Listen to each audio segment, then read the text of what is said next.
Em 1940, filmes negativos coloridos são introduzidos no mercado pela Ansco, Agfa e Sakura, uma corporação formada aí pelas três, distribuía os filmes negativos ao mercado mundial. Edwin Land, em 1948, inventa o processo Polaroid, uma coqueluche total da época, pois você podia fazer a foto, não havia necessidade de se esperar tanto e a imagem saía naquele momento. Esperava-se apenas alguns minutos para que o reagente agisse sobre o papel e você tinha a sua imagem.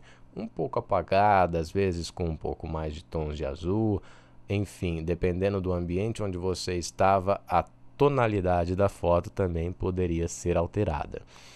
A Kodak, em 1954, introduz o filme preto e branco Tri-X, que é o filme que foi utilizado até finais dos anos 90 por todos os grandes jornais, devido à qualidade e também a qualidade que eu me refiro é sobre o ISO, que nós vamos ver mais à frente. O ISO é a sensibilidade, você podia fazer fotos boas sem a necessidade de muita iluminação.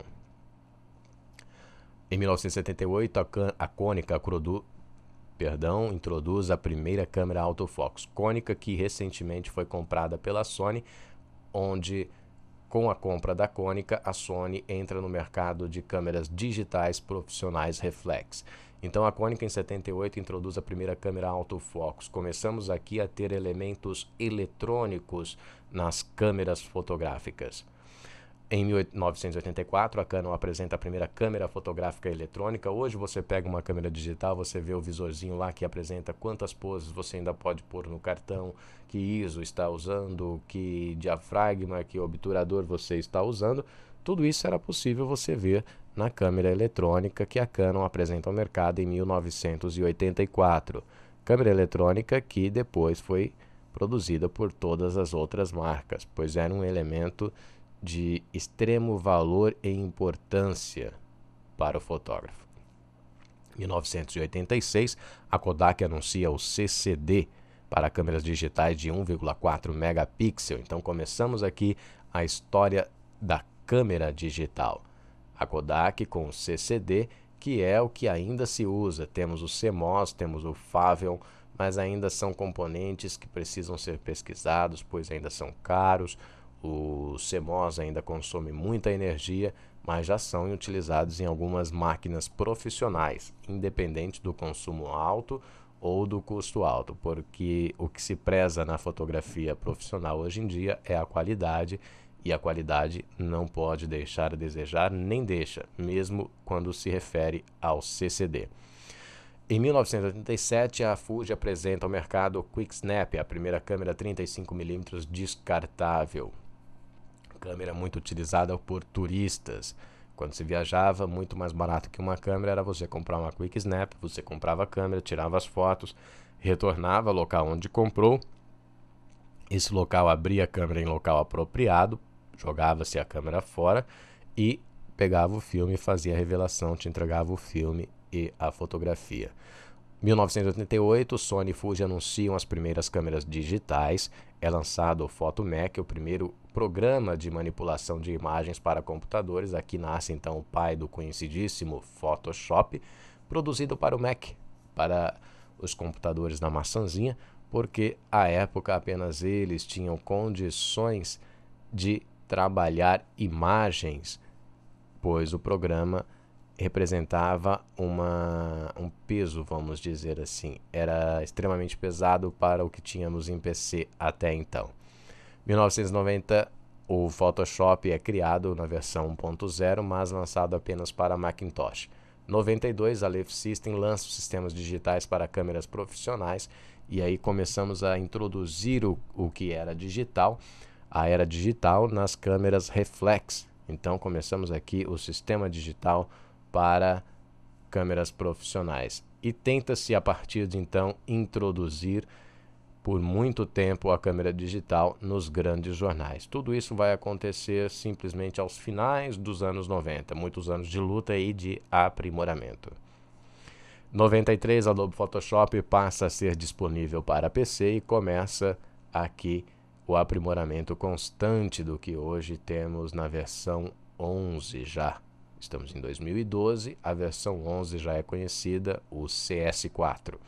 1996, o sistema APS é introduzido mundialmente por um consórcio formado pela Fuji, Kodak, Nikon, Canon e Minolta.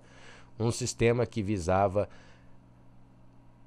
não perder o mercado de películas para o que estava surgindo, para as câmeras digitais que começavam, apesar do alto custo, serem distribuídos e serem consumidos pelo público que antes consumia no sentido de comprar os produtos que eram feitos com películas, as câmeras 35mm, até mesmo as profissionais. Então todo o mercado se preocupa em lançar o APS, uma verdadeira mentira vendida a todos os consumidores, pois diziam que o sistema o sistema APS, que é o Advantix Photo System, ele permitia 3 formatos de fotografia, quando na verdade o que você tinha era um que era mutilado até conseguir os outros 2. Então você tinha um formato grande e esse era o formato tido como HD. Aí você queria fazer o formato panorâmico. Eles cortavam a lateral superior e inferior e você tinha uma panorâmica. Aí você tinha o formato visto como formato normal, que era o formato 3x2. Eles cortavam superior, cortavam inferior, cortavam lateral esquerda e cortavam lateral direita até você ter. Então o que você tinha era, eu compro um sistema e esse sistema vai me dar 3 possibilidades. Só que não eram 3 possibilidades, era uma, e em cada uma das outras que você escolhia, você perdia na dimensão. Sem contar que o sistema APS é um sistema onde o tamanho do negativo é menor do que o tamanho do negativo 35mm. Algumas introduções nesse sistema foi o que chamou a atenção, não bastava apenas que fossem 3 formatos.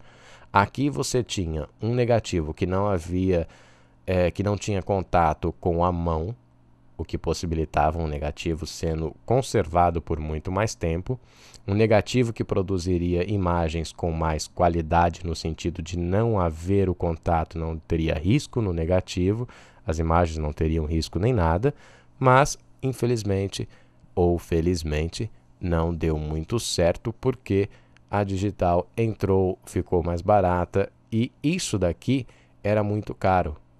Todos os laboratórios tiveram que comprar mini labs caríssimos e cobrar caríssimo de quem havia comprado as câmeras APS. Tudo isso ficava, eu compro uma câmera APS cara ou compro uma digital. O digital venceu a guerra. Bom, essa é uma breve história sobre a fotografia. O material que eu utilizei foi História da Fotografia, o CD-ROM da editora Senac.